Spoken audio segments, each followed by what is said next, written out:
Vous vous êtes sûrement déjà posé la question de savoir comment est-ce que il est possible d'aller lire un répertoire comme celui-ci, regarder à l'intérieur, ouvrir, lire les répertoires que nous avons à l'intérieur ou alors lire tous les fichiers que nous avons, c'est-à-dire traverser un répertoire et pouvoir lire le contenu, lister les répertoires que nous avons dans un répertoire ou alors lister tous les fichiers que nous avons dans un répertoire ou dans un sous-répertoire. Donc, comment ceci est possible? Si on regarde la structure, en fait, l'architecture du système que nous avons généralement un répertoire qui se pose comme ceci. À l'intérieur, nous pouvons avoir un autre répertoire comme ceci, comme on peut voir ici à gauche, ici, on a un répertoire, on a des fichiers à l'intérieur. Donc, au même niveau qu'un fichier, un répertoire, nous pouvons avoir des fichiers. Nous avons également ici la façon dont l'architecture est faite. Donc, nous avons le type d'objet ici, nous avons le file system info, nous avons directory system info, nous avons file info, et nous avons Directory Info. Donc, le file info ici va nous permettre d'avoir les informations sur un fichier. Directory Info, lui, va nous permettre d'avoir les informations sur un répertoire. Donc, nous allons essayer de faire une démo comment ceci est possible en C#. Donc, on va essayer maintenant de créer un nouveau projet ici. En C#, on va dire créer un nouveau projet. Dans VS Code, on va dire qu'on veut créer un projet console, juste une application assez simple qui va nous permettre en fait de pouvoir naviguer. Donc, on va dire console apps. C'est ça. Donc, on va ici créer un répertoire qu'on va appeler demo file system. Donc, on va dire OK le nom du projet. Nous allons dire demo file system. Et voilà la solution. Create project. Voilà. On a ici créé un nouveau projet démo qui va nous permettre en fait de pouvoir lire les fichiers que nous avons. Quand on crée un nouveau projet console en C#, voici à quoi ça ressemble. Nous avons tout simplement à l'intérieur généralement une ligne qui s'appelle Hello World. Donc ici, on va donc dire, au lieu de l'appeler Hello World, on va dire Work with System Files. Donc là, on va dire qu'on travaille avec les fichiers système. Ça veut dire que là, si on exécute ceci maintenant, on va voir que nous allons avoir la console, un texte qui va s'afficher. Voilà, c'est bon. Maintenant, ce qu'on va faire, c'est que nous allons décider dans quel répertoire nous allons travailler. Donc, on va voir ici, nous avons travaillé dans le répertoire, dans le disque D, le répertoire System File. Donc, ce qu'on va faire, on va dire ici que notre répertoire source de travail, ça va être, disons, appelons ça source dir. Donc, on va dire que c'est ceci. Donc, en écrivant de cette façon, si nous sommes en train de dire que nous allons lire tout simplement dans le répertoire système info du disque D. Donc, maintenant, ce qu'on va faire, c'est qu'on va essayer de lire le contenu de ce répertoire-ci. Donc, qu'est-ce qu'on va faire? On va dire par exemple var, disons dire. Donc, on va essayer de voir d'abord la liste des répertoires que nous avons ici. Donc, pour avoir cette liste-ci, qu'est-ce qu'on va dire? On va dire ici G directory. On peut avoir ici la liste des répertoires ici qui nous demande le chemin ici. Donc, si on dit source dire ici, si on regarde le type de données ici, c'est liste de string. Ça veut dire que si on veut voir le contenu maintenant, on peut dire for each. On va dire, disons, var dir et dir. Donc, on peut dire ici console dot write line G. Donc, ceci va faire quoi? Ceci va nous afficher la liste des répertoires que nous avons ici. Donc, si on essaie d'exécuter ça, voilà, on voit ici que nous avons système démo. Donc, je vais mettre ici /n comme ça, qui va nous permettre de mieux voir la différence que nous avons. Nous allons également mettre ici un write line. Voilà, donc on va mettre une ligne vide à la fin pour nous permettre de toujours voir le texte bien. Donc, on va exécuter ça. Et voilà, donc là, on voit ici que nous avons deux répertoires, folder et project. Donc, si on regarde effectivement ici, on a folder and project. Donc, on peut lister les répertoires que nous avons ici. Cette méthode-ci a trois overrides, comme on peut voir ici. Donc, si on essaie de voir ce qu'on a à l'intérieur, on peut faire comme ceci. On regarde les propriétés que nous avons, d'autres classes que nous avons. On va voir ici que ceci peut prendre, si on essaie d'aller à l'intérieur comme ça, donc, on voit que cette méthode ici a d'autres variations qui est le search pattern et le search option. Donc, on va ici mettre le search pattern. On va ajouter ici étoile. Et nous allons dire search option. on peut voir ici que nous avons deux possibilités. Nous avons All Directory ou alors Top Directory Only. Donc, quand on prend Top Directory Only, qu'est-ce qu'on a? Ça nous permet de lire uniquement tous les répertoires que nous avons directement dans le répertoire principal que nous avons choisi. Donc, les deux-ci. Maintenant, si on essaie de changer ici, on va dire par exemple maintenant All Directory. Ceci est censé lire les répertoires et les sous-répertoires que nous avons dans notre répertoire principal. Là, on voit maintenant que ceci est capable d'aller lire carrément les folders que nous avons ici. Donc là, si on compare comme ceci, on peut voir que nous avons dans le projet ici, on a un répertoire ici qui est Bantu, Carrière Bot, on a ici on a aussi un répertoire folder R ici. Donc ça fait que nous avons au total 1, 2, 3, 4, 5 répertoires cette fois-ci. Donc là, on peut voir que nous avons pu lister les 5 répertoires. Voilà, on peut voir les 5 répertoires ici, tout simplement comme ça. Maintenant, nous allons maintenant dire, après avoir lu les répertoires, qu'est-ce que nous pouvons également faire? Nous voyons que ici, nous avons également les fichiers ici, mais nous n'avons pas lu ces fichiers. Si on décide par exemple de lire plutôt les fichiers au lieu de répertoire, qu'est-ce qu'on peut faire? Nous pouvons décider tout simplement de faire la même chose comme ceci. Disons que nous allons laisser ceci. On va dire, nous voulons dire var ici files, dire directory, on va dire get files. Ici, get files ici nous permet d'avoir la liste des fichiers. On peut aussi également utiliser ici enumerate file. Donc, on va commencer par get files pour voir ce que nous avons comme option. Donc, nous allons aussi obligatoirement ici donner la source du répertoire que nous voulons utiliser. Donc, on va dire source dire ici. Maintenant, on va refaire la même chose tout simplement ici dans cette logique-ci. On va mettre ici. Nous allons dire ici file, in files, et on va ici afficher files. Donc là, si on essaie peut-être, disons, de commenter ceci, comme ça, on va exécuter ça. Voilà. Nous voyons que quoi? Nous voyons que nous avons deux fichiers dans ce répertoire-ci. On regarde ici, on a ici deux fichiers.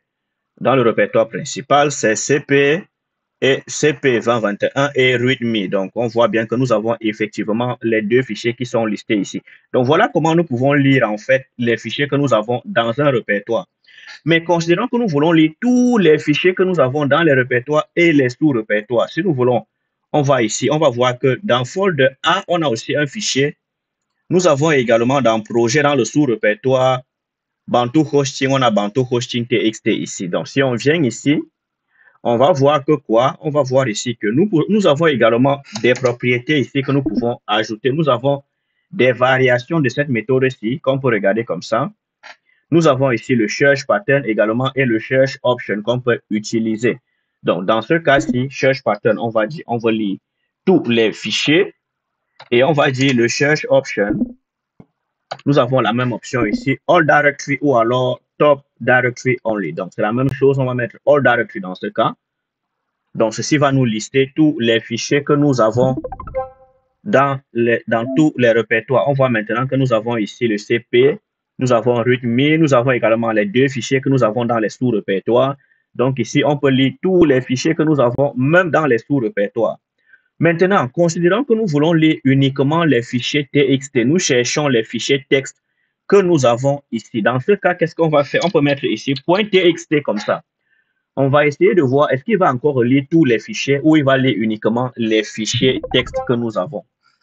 Voilà, donc on voit ici qu'il ne trouve aucun fichier cette fois-ci. Pourquoi? Parce que il cherche un fichier peut-être avec le nom TXT. Donc, essayons maintenant de dire tout fichier avec n'importe quel nom, mais avec extension TXT. Donc là, on va réexécuter. Donc, avec le fichier d'extension TXT, on va réexécuter ça. Et voilà, on voit que nous pouvons faire une recherche avec un type de fichier. Ici, on voit que nous pouvons faire la recherche avec le type de fichier TXT. Maintenant, l'autre chose que nous pouvons faire ici, c'est quoi? Nous pouvons ici dire que nous voulons obtenir les informations sur les fichiers que nous avons ici. Nous avons ces fichiers-ci. Si on veut obtenir les informations sur chaque fichier, disons que nous allons remettre comme ceci, on va obtenir les informations sur chaque fichier. On peut ici dire, on peut utiliser maintenant cette fois-ci enumerate file. Donc, enumerate file ici nous donne également la liste des fichiers. Donc, on voit que nous pouvons également utiliser ici enumerate file, comme ça. Nous sommes censés avoir le même résultat que tout à l'heure. Donc, il va nous lister tous les fichiers que nous avons. Voilà, on voit que tous les fichiers sont également listés ici. Donc, enumerate file ou get file nous retourne pratiquement le même résultat. Maintenant, comment est-ce que nous pouvons faire pour savoir les informations des fichiers? Par exemple, nous avons ici des fichiers avec le nom, nous avons ici readme, nous avons ceci. On veut savoir par exemple le nom du fichier et par exemple la taille du fichier. Comment est-ce qu'il est possible? On voit que ce fichier vaut 12 bytes, celui-ci vaut 534 bytes. Donc, considérons maintenant que nous voulons obtenir les informations, par exemple, de ces fichiers que nous avons ici. On peut utiliser ce qu'on appelle la file info. Donc, la classe file info ici va nous donner ceci. Donc, on va dire new file info et on va mettre ici le nom du fichier qui est le chemin du fichier. Donc, ceci va faire quoi? Ceci va nous donner en fait les informations sur le fichier. Donc, disons cette fois-ci que nous allons maintenant afficher ici, nous allons afficher maintenant ici le nom du fichier et d'autres informations du fichier. Donc, disons qu'on va faire l'interpolation comme ceci cette fois. Donc, on va mettre ici dans le nom du fichier, on va mettre ici la taille du fichier, length par exemple, ça c'est donc la taille du fichier. Donc on va dire ici par exemple byte. On peut encore mettre peut-être, je sais pas, quelle information nous avons encore de pertinente ici. La date de création. Donc on peut regarder ici creation. Voilà, donc on va mettre la date de création to string. Donc essayons maintenant d'exécuter ceci pour voir ce qu'on va avoir en sortie. Et voilà, maintenant on voit ici que quoi? Nous avons le nom du fichier, nous avons la taille du fichier, nous avons également la date de création de ce fichier. Donc on peut voir ici que quoi? Nous sommes en mesure, en utilisant file info, de pouvoir obtenir les informations d'un fichier. Voilà. Donc, ça va être ça. Comment est-ce que nous avons vu maintenant comment est-ce qu'on peut lire un fichier, naviguer dans un répertoire avec le fichier. Maintenant, nous voyons ici que si on essaie de comparer les informations que nous avons ici, on va voir bien évidemment que le premier fichier ici vaut ça, on peut dire 534, tandis que le deuxième fichier ici vaut 12 bytes. On voit que effectivement, ce sont les informations que nous avons ici, 534 bytes, 12 bytes. On voit également les dates de création ici.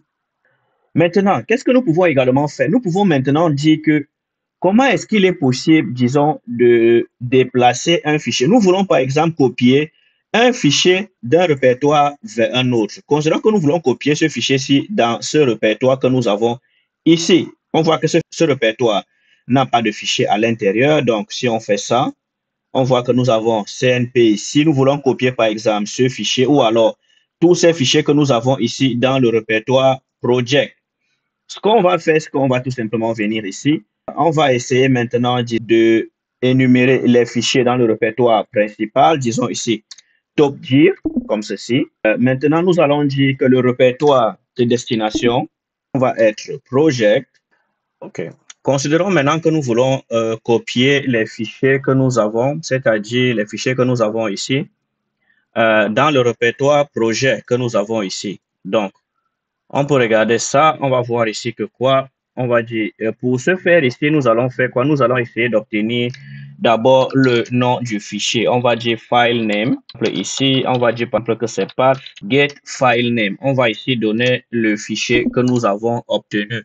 Ensuite, nous devons définir la source du fichier. Donc, on va dire source file.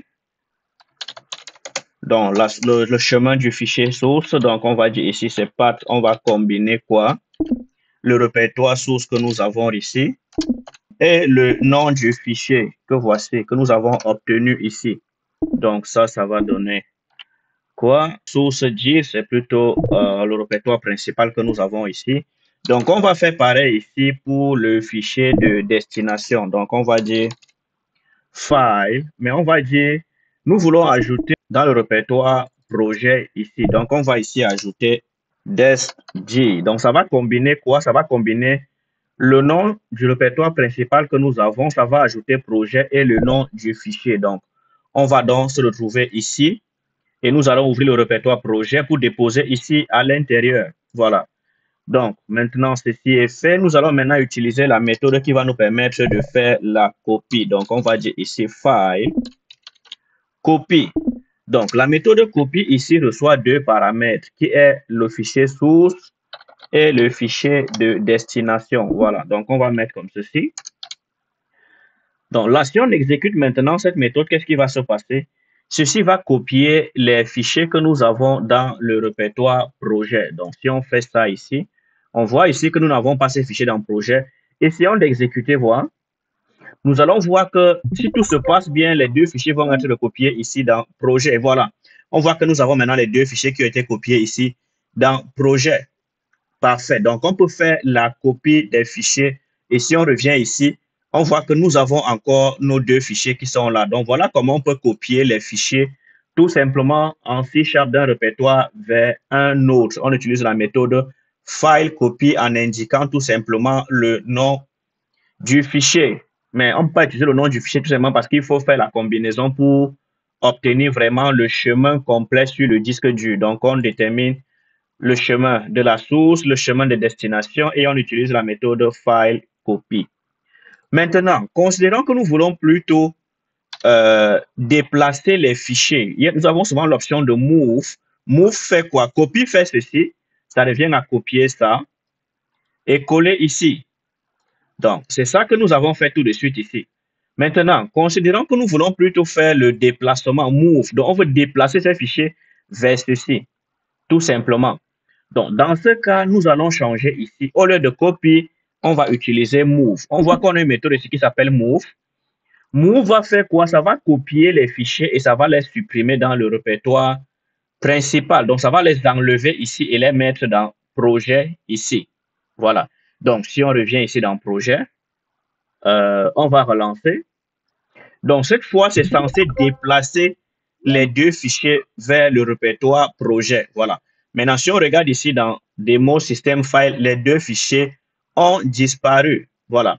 Donc, voilà en fait comment nous pouvons également déplacer un fichier ou alors les fichiers d'un répertoire vers un autre.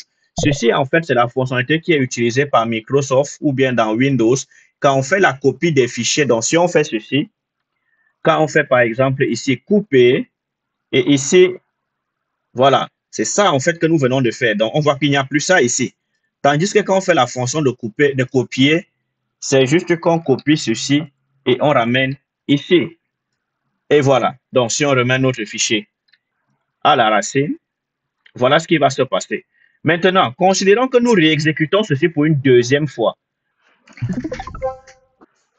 Voilà. On voit que quoi? Il ne peut pas copier parce qu'il ne trouve aucun fichier dans le répertoire démo system file. Donc, si on exécute ça, et voilà, il ne trouve aucun fichier à copier, tout simplement. Donc, on va remettre nos fichiers à l'endroit où ils étaient. Donc, on va les mettre ici. Maintenant, considérons que nous voulons supprimer les fichiers que nous avons ici. Comment ceci est possible? Pour supprimer ces fichiers, tout simplement, nous allons changer ici. On va dire, considérons que nous avons lu le fichier ici. On va dire ici file delete, comme ceci. Donc, dans ce cas-ci, les fichiers vont être supprimés du répertoire que nous avons spécifié. Donc, on va essayer d'exécuter. Et voilà, les fichiers ont été supprimés. Maintenant, si on exécute encore pour une deuxième fois, ça ne va pas retrouver les fichiers qu'il veut supprimer. Donc, on voit que cette fois-ci, il n'y a plus rien à supprimer. Il ne trouve aucun fichier ici qu'il doit supprimer. Donc, on va s'arrêter là pour dire que nous avons vu comment nous pouvons lister les répertoires, ouvrir des répertoires, copier les fichiers, déplacer les fichiers, supprimer les fichiers dans un répertoire. Donc, ça va être tout pour cette capsule. Si vous avez aimé, laissez-nous savoir en commentaire. Si vous n'êtes pas encore abonné à notre chaîne, abonnez-vous et likez la vidéo.